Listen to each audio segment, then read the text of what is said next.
You've spent almost 7 years at the helm of HP and then HPE. Now you've announced you're leaving in February.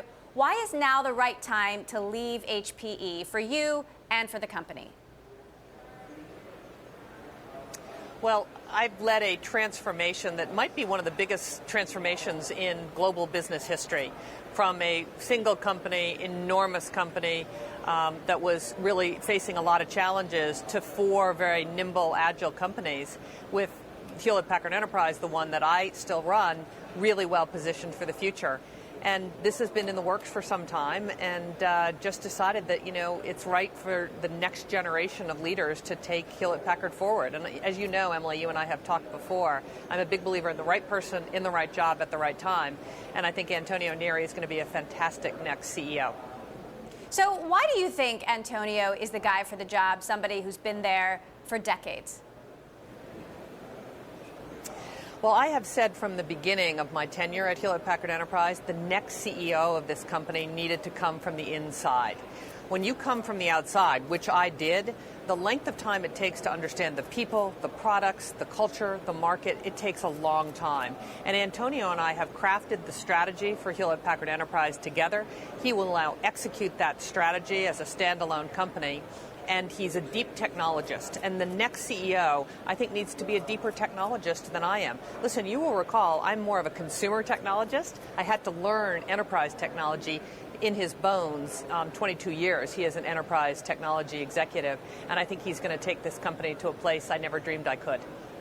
Now, some of the critics would argue that HPE needs a landscape shift and that appointing an insider who's been there for a very long time isn't a veer away. How do you respond to that? Well, think about the transformation that we have undergone as HPE as a whole, but also in terms of Hewlett Packard Enterprise. We shrunk down to about a $24 billion company. Then we've made 6 or 7 acquisitions in the last 6 months, the largest one being Aruba, which is a fantastic acquisition, has opened up a whole new growth frontier for the company in what we call the intelligent edge. And Gartner published a study that said the edge is going to eat the cloud, because so much data is being generated at the edge that it will require compute and storage at the edge to get those insights. So I think the company is in actually very good shape. We are less dependent on the commodity server business than we were 6 years ago. We've got value products and growth products. We're the leader in high-performance compute. We've created a whole new category called composable infrastructure with our lead product called Synergy. We've developed flexible consumption pricing so that you can keep workloads on-prem and pay for them as you consume the compute and storage. So I think we're actually in quite good shape with a very coherent strategy that's matched to the needs of the market now. How do you turn around enterprise spending when more and more companies are outsourcing to cloud service providers? Yeah, well, so of course that takes a certain percentage of our market, largely the commodity server-oriented business. But there are still many workloads that are staying on-prem. And a recent trend we've seen is really a multi-cloud strategy.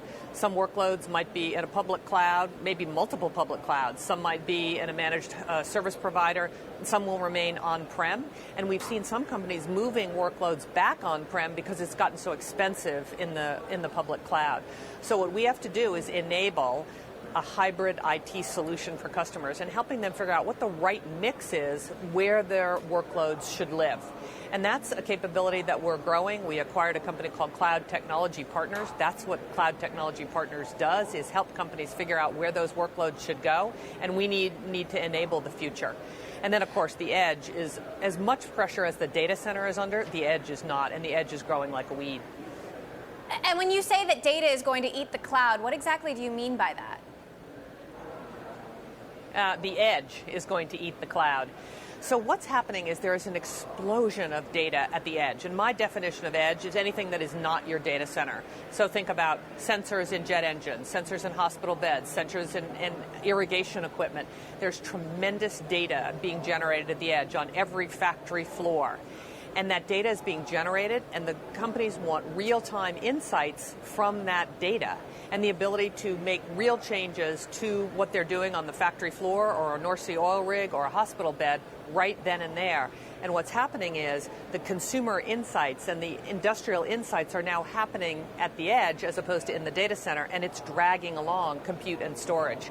And the growth is tremendous. And my prediction is, honestly, in another decade, the amount of compute and storage at the edge will outstrip the amount of compute and storage in the data center. So what does that mean for a company like Amazon? They're holding their big cloud conference this week. AWS is by all accounts winning.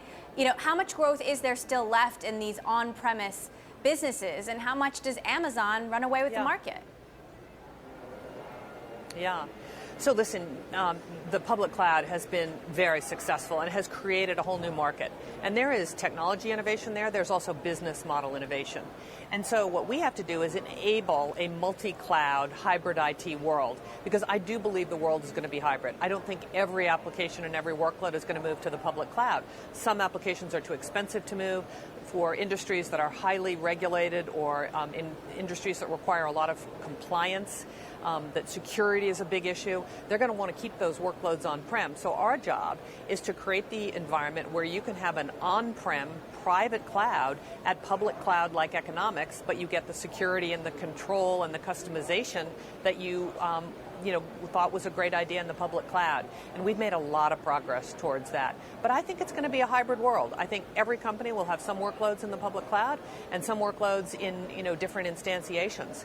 And as I said, the data center is certainly under some pressure, but I think we've got exactly the right strategy with some new products, new pricing models that allow you to pay on a consumption-based pricing model that makes the decision, a lot easier to stay on-prem if that's what the CIO and the team would like to do.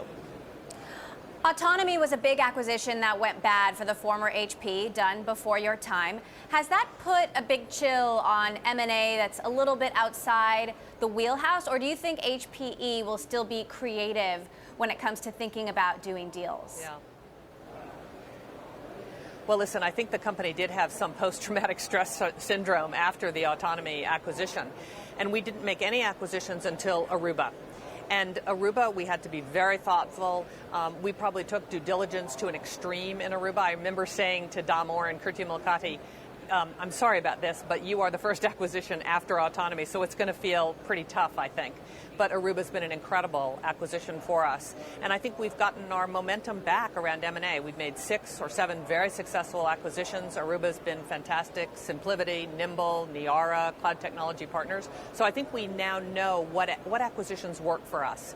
And it is complementary technology that we can put through our fantastic distribution system of direct salespeople and our partners, and accelerate the growth of those companies and maybe take out some cost in overhead and G&A. So we have a formula now, and we also have to buy these companies right. We cannot overpay, and we haven't overpaid to date, and I think we're beginning to get now a lot of momentum, a lot of know-how, and frankly, confidence from the street that we know how to do good acquisitions. So in what areas do you think HPE will be doing some deal hunting? Yeah. So remember, our strategy is threefold. First, we make hybrid IT simple, we power the intelligent edge, and we have the services to make it happen for our customers. So our most recent acquisition was in services, Cloud Technology Partners, as I mentioned. We acquired Cloud Cruiser that allows companies to meter how much technology they are using. So we'll be looking for certainly services acquisitions, small services acquisitions.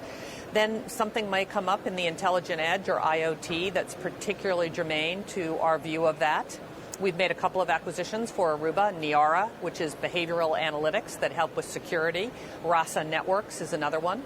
And then on hybrid IT, we're really interested in the software-defined infrastructure space. So SimpliVity was a natural. We took our user interface, the SimpliVity fabric, and put it on the most prevalent server in the world, the DL380. The ProLiant DL380, and so that's turning out to be a winner for us as well. But you can count on acquisitions, if we make them, only in those 3 areas. We're going to stick right to those 3 areas because we think there's a lot of room in making hybrid IT simple, powering the intelligent edge, and having the services to make it happen for clients. Meg, when it comes to tax reform, what do you like, what do you not like about the proposals put forth so far? Yeah.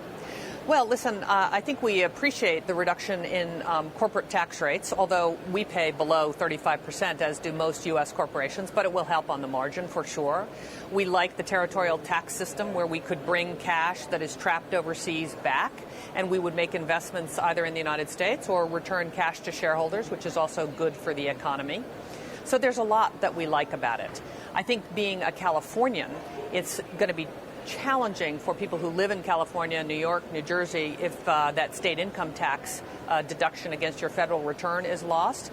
That's going to make it more expensive to hire people in California than in other locations. So I don't think it hurts necessarily the United States, but I think it will put some pressure on our California workforce and maybe other companies' workforce in high state tax jurisdictions. So the big question is what you are doing next. Any interest in re-entering politics, or have politics become too toxic? Well, I will not be in elected politics again. I can't imagine it. I tried my hand at that in 2010. I learned a tremendous amount. I'm a better CEO for it, but I think it's probably not my future. And so I'm not sure what I'll do. I'm certainly going to take some time off. And, I've been working pretty hard and continuously since I was 22 years old. So I'll take a little time off and see what the future reveals. And I'm a big believer that things reveal themselves. I mean, if you told me after the 2010 governor's race that I'd be the CEO of HP, I would have said there is no possible way that would happen. And yet it did. So we'll see what comes next. So does that mean you'd be open to an appointed role like Treasury Secretary or Commerce Secretary or something of that nature? It depends on the administration. Probably this administration isn't a great fit for me, but you never say never in another administration. But we're a long way from that, so we'll see what happens. So, speaking of this administration, you're a Republican who supported Hillary Clinton. What are your biggest concerns with the Trump presidency going forward? Well, listen, I think it's going to be important for the administration, as they acknowledge, to get real legislative wins. And, so I'm hopeful they're going to be able to put together a tax reform package that will pass the House and pass the Senate and be good for the economy. But the administration does need to get momentum in terms of things getting done. So I think that's something that, that I know they're focused on, and we'll hope that comes to fruition with the tax reform package. We've seen a lot of revelations about sexual harassment and discrimination in the tech industry, in Washington, in the media, in Hollywood. You have seen it all. What is it going to take to change this?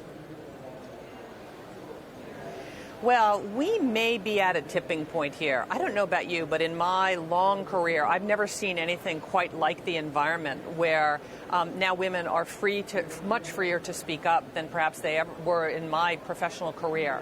And when people are free to speak up, I think it changes fundamentally the culture. So we may be at a tipping point that is actually going to be really beneficial to workplace environments, to women, frankly, to men.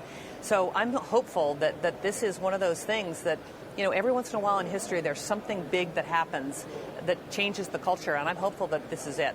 But listen, we all have to work hard to make sure the workforce is safe, it's egalitarian, everyone has the same opportunity to succeed.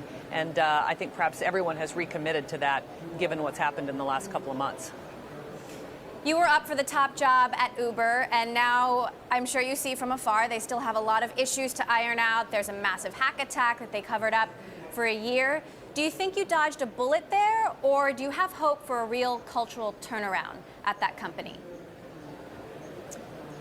So I'm an optimist, and I have real hope for a cultural turnaround at that company. I think Dara is going to do a very good job.